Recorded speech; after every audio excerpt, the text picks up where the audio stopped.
Lankan premier league LPL থেকে এবার ডাক পেলেন তাওহিদ হৃদয়। তাওহিদ হৃদয়ের ডাক আসলো মুস্তাফিজুর রহমানের দলের নতুন মালিকানাধীন দল ডাম্বুলা সিক্সার্স থেকে। মূলত ডাম্বুলা থান্ডার্সের সাথে চুক্তি বাতিল হওয়ার পর নতুন মালিকানাধীন ডাম্বুলা সিক্সার্সে দেশীয় ক্রিকেটারদের পরিবর্তন করার সুযোগ না থাকলেও এলপিএল ম্যানেজমেন্ট তাদের সুযোগ দিয়েছে বিদেশি ক্রিকেটারদের পরিবর্তন করার, অর্থাৎ সেক্ষেত্রে তারা পরিবর্তন করেছে বিদেশি ক্রিকেটারদের এবং ডাক পেয়েছে আরো নতুন কয়েকজন বিদেশি, তার মধ্যে রয়েছে তাওহিদ হৃদয়। লঙ্কান প্রিমিয়ার লিগের লঙ্কান নিউজ কিংবা লঙ্কান ভক্তদের থেকেই আপডেট আসছে। According to the latest updates, Dambulla Sixers have signed Mark Chapman, Reeza Hendricks, Towhid Hridoy and Mohammad Nabi for the upcoming season of LPL, replacing all the 4 foreign players Dambulla Thunders bought at the auction.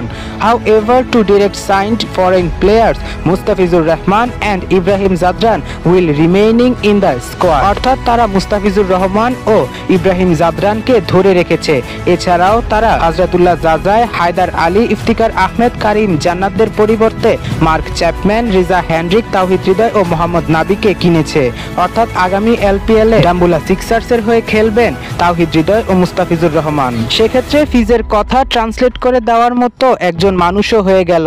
এছাড়াও এমন news ছড়িয়ে বেড়াচ্ছে শ্রীলঙ্কান বিভিন্ন গণমাধ্যমগুলোতে, তবে এটি গুঞ্জন হলেও সত্য, কেননা তাদের বড় বড় গণমাধ্যমে এই ধরনের আপডেট আসছে। এই গুঞ্জনই যে সত্যি সেটা আর বলার বাকি রাখে না। আর কিছুদিনের মধ্যেই হয়তো অফিসিয়ালিও প্রকাশ হয়ে যাবে এই নিউজটা, কেননা মাত্র 2 সপ্তাহ পরে মাঠে গড়াতে চলেছে লঙ্কান প্রিমিয়ার লিগের 5ম আসর।